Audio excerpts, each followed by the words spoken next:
সব চলে যায় সিঙ্গাপুর, কানাডা, বেঙ্গালুরু, চেন্নাই। দেশের নেতা দেশের চিকিৎসা হয় না, তার মানে দেশটা তারা আদৌ এগিয়ে নিতে পারেন নাই। নেতাদেরকে আগে দেশের হাসপাতালে ট্রিটমেন্ট হতে হবে, তবে দেশের জনগণ ট্রিটমেন্ট হবে। এটা নিয়ম, তাই না? নেতা যদি পালায় দেশ থেকে তো জানাতে পারবে যদি মরে যায়। আমাদের চিন্তা করতে হবে যে আমাদের অসুখের মালিকও আল্লাহ, আর ওষুধ সারানোর মালিকও আল্লাহ। এই বিশ্বাসটা আমাকে রাখতেই হবে। ওষুধ আমাকে সারাতে পারে না। মানুষের সার্বিক জীবনের পরিবর্তনের জন্য সবসময় একজন পথপ্রদর্শক লাগে। আর এই জন্য আল্লাহ পাক তার শেষ নবী মুহাম্মদ রাসূলুল্লাহ সাল্লাল্লাহু আলাইহি ওয়াসাল্লামকে দুনিয়ার মানুষের হাদী হিসেবে, পথপ্রদর্শক হিসেবে পাঠিয়েছেন। মুবাশশিরিন ও মুনযিরিন, তিনি জান্নাতের সুসংবাদদাতা ও জাহান্নামের পথপ্রদর্শক। অন্য কোনো নবী কিন্তু বিশ্বনবী নন। সমস্ত নবী এসেছেন গোত্র নবী হিসাবে। এমনকি মূসা আলাইহিস সালাম জলিল কদর নবী, তিনিও ছিলেন শুধু বনু ইসরাঈলের নবী। কিন্তু আমার আপনার প্রিয় নবী মুহাম্মদ রাসূলুল্লাহ সাল্লাল্লাহু আলাইহি ওয়াসাল্লাম, তিনি শুধু মুসলমানদের নবী নন, তিনি পুরা বিশ্বের মানবতার নবী। আমরা সৌভাগ্যবান, আমরা সেই নবীর উম্মত হতে পেরেছি। বলুন আলহামদুলিল্লাহ। কিয়ামতের দিন সমস্ত নবীদেরকে ডাকা হবে, একবার নূহ থেকে শুরু করা হবে। বলো নূহ, তুমি কি জনগণের কাছে আমার দাওয়াত পৌঁছে দিয়েছিলে? নূহ বলবেন, হ্যাঁ আমি পৌঁছে দিয়েছিলাম। নূহের উম্মতদের ডাকা, এই উম্মতে নূহ, বলো নূহ কি তোমাদের কাছে দাওয়াত পৌঁছে দিয়েছিল? তারা বলল না, দেয়নি। তো নূহকে বলা, নূহ তোর সাক্ষী কি? সাক্ষী সাথে বিচার হবে না। সমস্ত উম্মত বলতে তুমি দাওয়াতই দেওনি। অথচ উনি কোরআন বলতে 950 বছর দাওয়াত দিয়েছেন, তাই না? ও বছর দেয়নি। একে একে সব নবীকে সামনে হাজির করা হবে, আর সব নবীকে তার উম্মতরা মিথ্যাবাদী বলবে। নাউযুবিল্লাহ মিন যালিক। অবশ্যই সমস্ত নবী বলবেন, আল্লাহ আখিরি নবী মুহাম্মদ রাসূলুল্লাহ আমাদের সাক্ষী হবেন, তিনি আসবেন।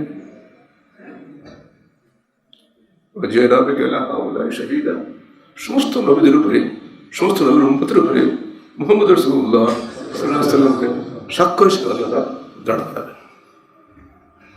এবার উম্মতে মুহাম্মদী ডাক পড়বে, আমাদের আপনাদের সবারই ডাক দেবে। আল্লাহ এই বলো, উম্মতে মুহাম্মদী আমার নবী মুহাম্মদকে তোমাদের দাওয়াত দিয়েছে? আমরা সবাই বলবো দিয়েছে। প্রশ্ন হবে, তোমরা কি করে জানলে?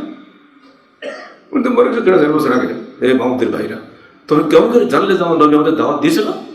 আমার যখন 3 ভাই বললো, কারাতু কিতাবাল্লাহ ওয়া সাদাক্তাহু, আমরা আল্লাহর কিতাব পড়েছি এবং আমরা তার উপরে বিশ্বাস স্থাপন করেছি। আল্লাহর কিতাবে আমরা দেখেছি হযরত নূহ আলাইহিস সালাম 950 বছর দাওয়াত দিয়েছেন, ইব্রাহিম আলাইহিস সালাম দাওয়াত দিয়েছেন, মূসা আলাইহিস সালাম দাওয়াত দিয়েছেন, ঈসা আলাইহিস সালাম দাওয়াত দিয়েছেন। আমরা কোরআনে বিশ্বাস করি, আর সেই জন্যই বলছি তারা সবাই দাওয়াত দিয়েছিলেন। এই যে মর্যাদা উম্মতে মুহাম্মদের আল্লাহ পাক দিয়েছেন, এটা আমাদের জন্য সৌভাগ্য নয় কি? বলুন আলহামদুলিল্লাহ। এই নবীর উম্মত হয়ে যদি আমরা নবীর রাস্তা চিনতে না পারি, তার চেয়ে দুর্ভাগ্য কার আছে বলেন? কোরআন সামনে মওজুদ, হাদিস সামনে মওজুদ, এরপরে যদি বলি কী করে সালাত আদায় করতে হবে আমি জানি না, অথচ যদি আপনি বলেন মুরব্বী জানে, অথচ যদি বলেন হুজুর জানে, সবই ঠিক আছে, কিন্তু আপনার বিচার তো আপনার কবর তো আপনার। একটু দয়া করে বাংলায় হাদিসগুলো পড়ে দেখেন কীভাবে সালাত আদায় করতে হবে। হিংসা বিদ্বেষ নিয়ে কখনই কবরে যাবেন না। নিরপেক্ষভাবে দয়া করে দিনটা বোঝার চেষ্টা করেন। আপনার ঘরে সন্তান হয়েছে, কত খুশির খবর। আপনি সন্তানের জন্য কি জন্মদিন পালন করবেন? লাখ লাখ টাকা ব্যয় করছেন না, আপনার বিধান ছিলেন আকিকা করা, এর বেশি কিছু না। ছেলে হলে 2টা বকরি, মেয়ে হলে 1টা, খালাস। কোনো বিলাসিতা চলবে না। সুন্নতে খাতনা বলে বিশাল অনুষ্ঠান করবেন, লাখ লাখ টাকা ব্যয় করবেন মানুষের কাছে, অপচয়, সব অপচয় চলবে। বাড়ি ঘর সব আলোকসজ্জা করবেন, এগুলো চলছে আজকাল। আনন্দেরও সীমা আছে ইসলামে, দুঃখেরও সীমা আছে। আপনার একমাত্র সন্তান মারা গেছে, দুঃখে বিদীর্ণ আপনার হৃদয়, আপনি কাঁদবেন, লিমিট, 3 দিনের বেশি কাঁদতে পারবে না, চিৎকার দিয়ে কাঁদা যাবে না।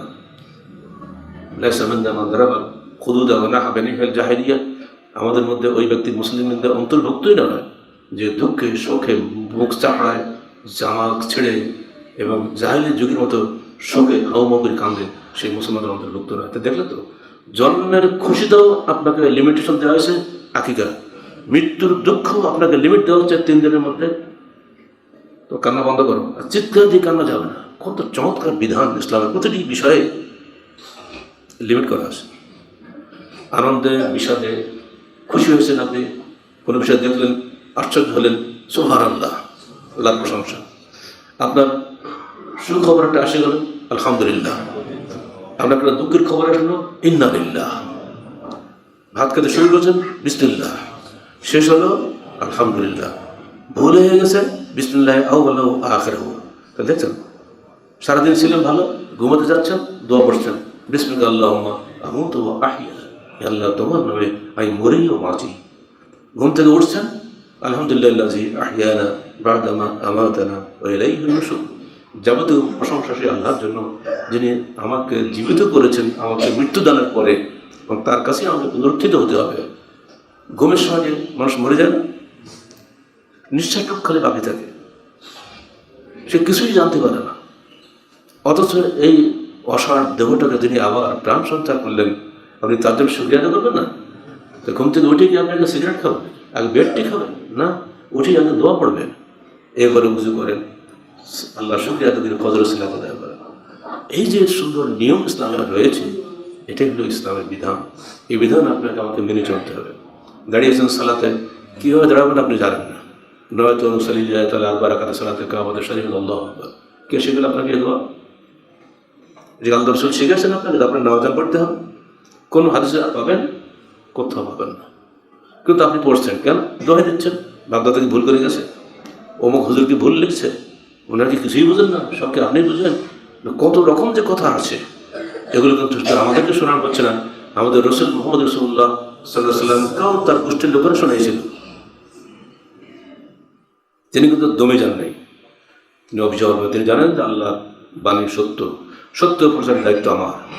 একইভাবে আমরাও গালি খাই, অপবাদ দেওয়া হয়, কারাগারে নিক্ষেপ করা হয়, নির্যাতন করা হয়, কিন্তু হকের প্রচার কারাগারেও করেছি, বাইরেও করে যাচ্ছি, আজীবন করে যাব, যদি আল্লাহ এর মাধ্যমে আমার গোনা খাতা মাফ করেন। তো উদ্দেশ্য আমার একই পথে আমরা আপনাদেরকেও ডাকছি, আল্লাহর পথে আসুন, হাদিস মেনে চলুন, নইলে কেউ আপনাকে নিতে পারবে না। জাহান্নামের আগুন থেকে বাঁচানো কেউ নাই। ও আনফুসাকুম ওয়া আহলিকুম নারা, তোমরা নিজেদেরকে, নিজের পরিবারকে জাহান্নামের আগুন থেকে বাঁচাও। আল্লাহ নির্দেশ, জাহান্নামে যেতেই হবে, বাঁচার কোনো রাস্তা নেই। নিজে আহলে বলবো আর জান্নাতে চলে যাবো, এত সস্তা না। আমল নেই, আখলাক নেই, কিছুই নেই। আমি বাংলাদেশের নাগরিক, ইন্ডিয়া আমাকে বন্ধু রাষ্ট্র, বিনা বিষয় ঢুকতে দিতে হবে, দেবে? হবে না তো। আপনি আহলে হাদিস খুব অহংকার, কিন্তু আপনি হাদিস মানেন না, দেবে নাকি? হবে না। এই বিষয়গুলো খেয়াল রাখবেন, যেগুলো আমাদের ঘরে ঘরে ভুল হচ্ছে।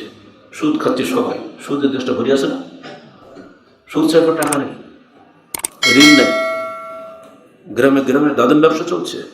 আগে ছিল কাবলিওয়ালা, এখন আছে ব্যাংকওয়ালা, ঘরে একই। সুদ আর দাদন ব্যবসা দেশটা শেষ হয়ে গেল।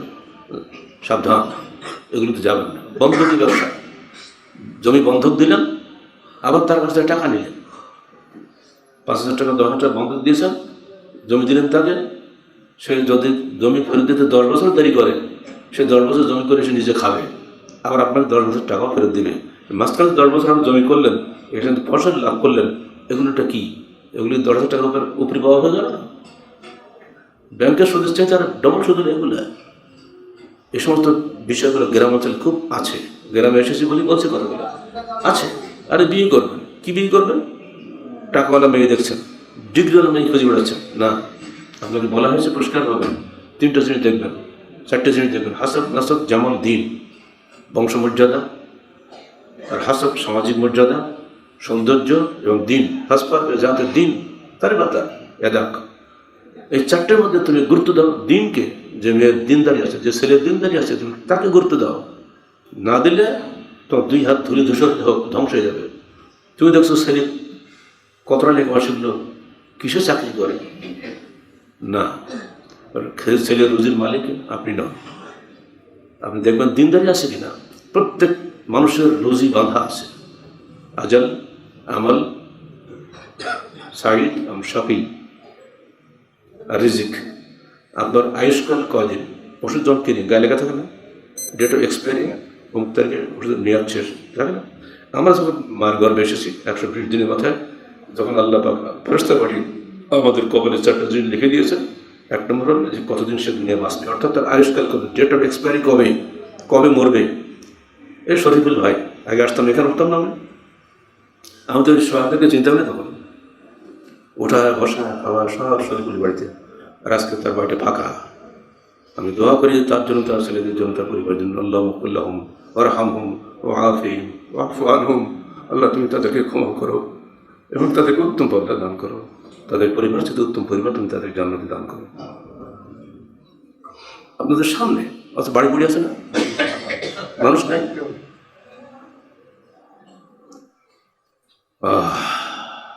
إذا زرت أرضا بعد طول اجتنابها فقدت صديقي والبلاد كما هي। ছোটবেলা কবিতা পড়েছিলাম আরবিতে, যখন আমি কোনো স্থানে যাই বহুদিন পরে, ফকাত্ত সাদিকি, সেখানে গিয়ে আমার বন্ধুকে হারিয়ে ফেলি, ওয়াল বিলাদু কামা হিয়া, অথচ শহরটা গ্রামটা সেইভাবেই আছে। সেই বছর কত বছর আগে বামনদের যেমন ছিল এখন তেমনই আছে। বহু মানুষকে হারিয়ে ফেলেছে, তাই না? ইতিমধ্যে বহু মানুষকে হারিয়ে যায়নি, মানুষ তো আর ফিরে পাবো না। আপনারাও হারিয়ে যাবেন, আমিও হারিয়ে যাব, সবাই আমরা হারিয়ে যাব।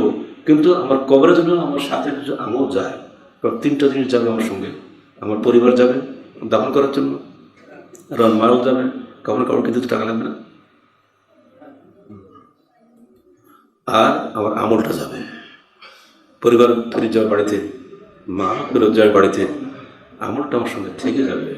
আমল যদি সুন্দর হয়, সুন্দর চেহারার বিশিষ্ট একজন এসে আমার সামনে সালাম দিয়ে বলবে, আমি বলবো তুমি কে? আমি তো আপনার সুন্দর আমল।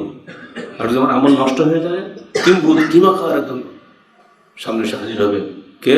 আমি তোমার সেই অসৎ কর্মগুলো তোমার সামনে আজকে হাজির হয়ে গেছি।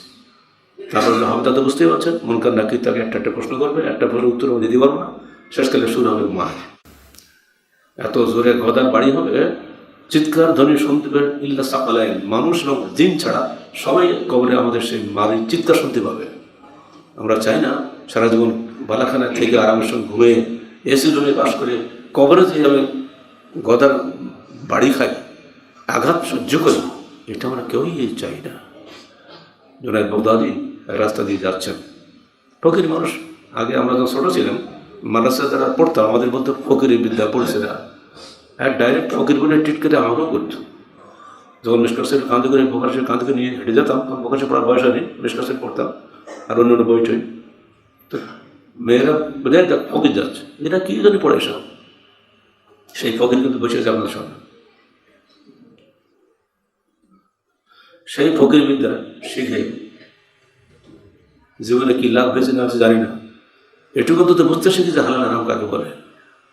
আল্লাহ যা আছেন বিশ্বাস আমাদের আছে।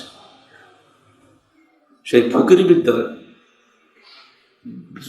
লোক যে কখনো বিয়ে শাদী হবে, তাদের যে কেউ মেয়ে দেবে এটুকু আশাই করে না, ফকির তো ওদের কেন দেবে না। ওই যে ওখানে লেখা আছে তোমার আয়ুষ্কাল কদিন হবে, এর 2 নম্বর তোমার কর্মকাল কি হবে, কি করবা, ওষুধের কি ক্রিয়া হবে, ওষুধ লেখা থাকে না। এটা হলো হিস্টাসিন, সর্দির ওষুধ। এটা হলো কমেট 850 ডায়াবেটিসের ওষুধ, আমার সব প্রেশার সমস্ত বলতে পারি না। এরকম আপনি দুনিয়া এসে কী করবেন,